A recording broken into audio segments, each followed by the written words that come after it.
Do you ever think about how you think? What? Do you ever think about how you think? Well, maybe. There's a fancy word for it, actually. What's that? It's called metacognition. Oh, well, Meta is yeah, that's our problem. Big, above. Yeah. Anyway, yeah, thinking about how we think it's important. And like, for example, what is the purpose of the stories that we tell? That tell ourselves, or the ones that we tell other people repeatedly? Justification, like maybe? the time that this happened to you, or Oh, yeah. you know, well, my mother did this, and so that's how come I do that, That's right. and this is the way I am. And I think I've done that once or twice. I know I have. All right. Well, so this video is in honor of one of the great minds of our time, Daniel. And you Kahneman. probably never heard of him.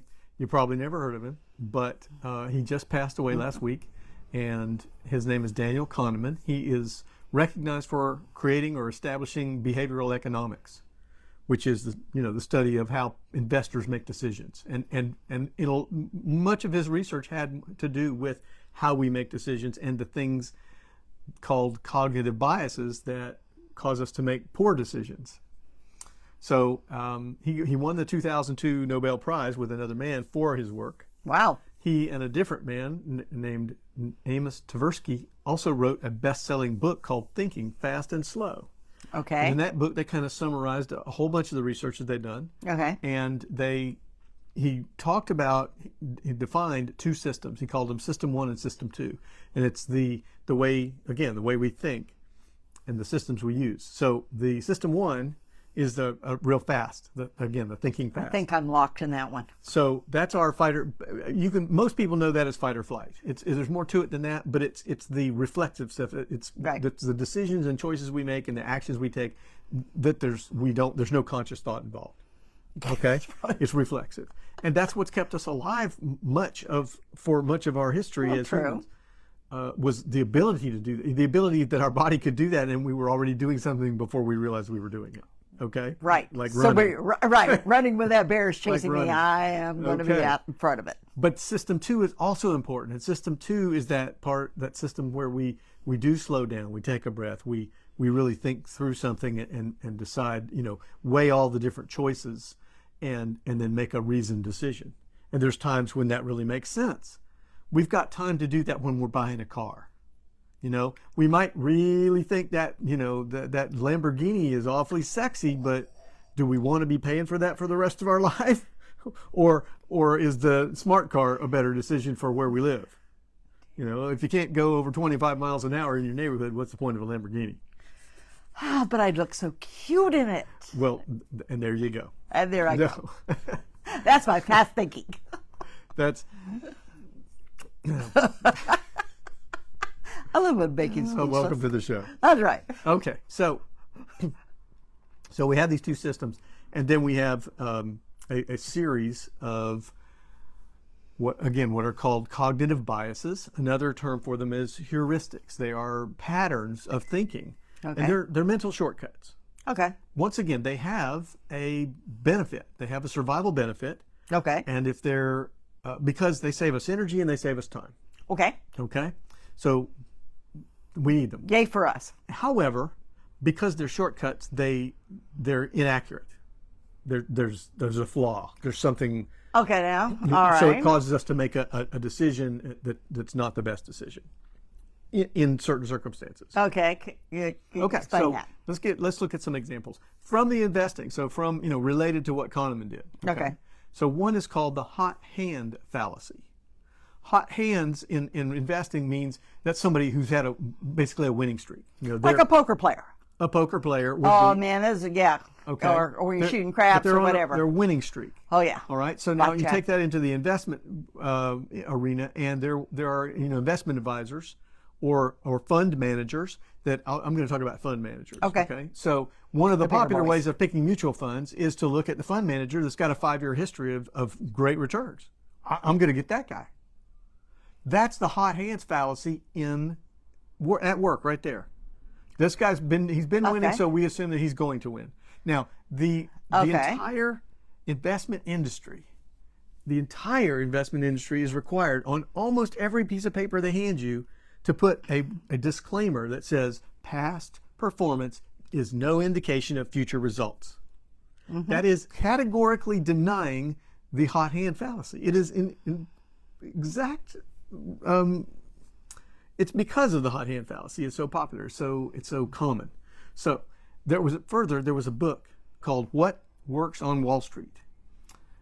You can look it up. I think it's O'Shaughnessy is the last name of the primary author. Okay. It was first written in 1996 and then revised in 2011. So the copy that I bought and read was the 1996 version. So, some of that research was done before the internet. Whoa. Okay, think about that. Before, a lot of the Right. internet, because early days. So I think that the acceleration of the speed of information has probably shortened the cycle. But the study I read was that they looked at exactly that. They looked at the history of all the investment advisors that have a 5-year, the best 5-year performance, and then how they did for the next 5 years. Yeah, I'd like to see what happened I'll after tell you what. 2008 and 2009 meltdowns. Well, that was banking, so I don't know. That was more about banking and selling instruments that those okay. funky instruments. So I don't know that it had to do so much with the stock market. But what they found was, it makes me want to bet, to be able to bet against those 5, because it was a very high probability that somebody who had a 5-year return, the best 5-year return, was going to do poorly the next 5 years. Well, didn't they do a study with a much better bet. with a monkey trying to do the betting on the stock market? There have been various things about random picking versus Right. versus systems. Yeah, and I can't speak to that right now. Okay, Not prepared. other subject. Okay, another one. Go on. So that was the hot hand fallacy. Gambler's fallacy, related. Okay, that is the idea that some an event that's known to be random is going to be less random or more likely because of recent events. So here, think of this: you flip a coin. You flip 9 heads in a row. Yeah. Okay, so on So that 10th one is going to. on that 10th flip, it's more likely it's got to be a tails, right? Because we've already had 9 heads in a row. It's got to change. Oh. That's the gambler's fallacy. Yeah. The gambler's fallacy is every flip of that coin, it has exactly the same odds, 50-50. Right. Right. So, but there you go. We get lulled into this is a shortcut. Yeah, we do. Okay. We get lulled in that. We want predictability in our lives, and the sun comes up every day, so we We think everything else is we got going to a do the pretty same. good record there, okay. So a third one, recency bias. This is where we favor recent events over historic ones. Now, when I say favor, I mean that we remember them more and we give them more weight in our thinking. Okay? Okay. So there may be a long history of, again, in the investment world, there may be a long history of ups and downs. Right. Right? But in the 1990s, It went up. we had a stock market that was just climbing vertically. And so people, it was this time it's different. Okay? The rules have changed. That's the recency bias right there. No, they didn't. And they hadn't, as No. it turns out. All right, another one, We tried. the base rate fallacy. I should look deeper into the name of this, but I didn't. Anyway, the base rate fallacy is where we ignore lots and lots of data, information that's more relevant, more accurate, and more quantity in favor of one thing we heard or saw that just caught our eye, or maybe because of the source. Our friend said, "Oh, you need to buy such and such," and we give that more weight than all the research. Then everybody else standing around going, the company's going bankrupt. Exactly. So Or ice cream. Ice cream is a protein. I like that. So the fifth one and last one for this is called loss aversion, and this is a little challenging to explain. Okay. Okay. We feel good when we win. Mm-hmm. We feel bad when we lose. Let's Okay. say it that way. All right. Okay. If we, and let's make them the same. So win Yeah, $100. show your hands up there. I don't think they can Win see. There we go. $100, lose $100. Okay. Okay. So we feel good if we win $100. We feel bad if we lose $100. Well, the Okay. research for this loss aversion says that we feel twice as bad when we lose $100 as we feel good when we win $100. So we're twice as risk of loss avoidant. We try twice as hard to avoid losing as we do winning and try to win. Okay. Okay. I can understand that. And so because of that, we focus more on the information about you might lose. So if you give people, and the way they test this is really fun, they give people a description of a scenario, and the numbers are exactly the same. Like if you're gonna win or lose, you're gonna win 8 out of 10 times, okay, or you're gonna lose 2 out of 10 times, and those are exactly the same, right? Oh yeah. Winning 8 out of 10 or losing 2 out of 10, but people will look.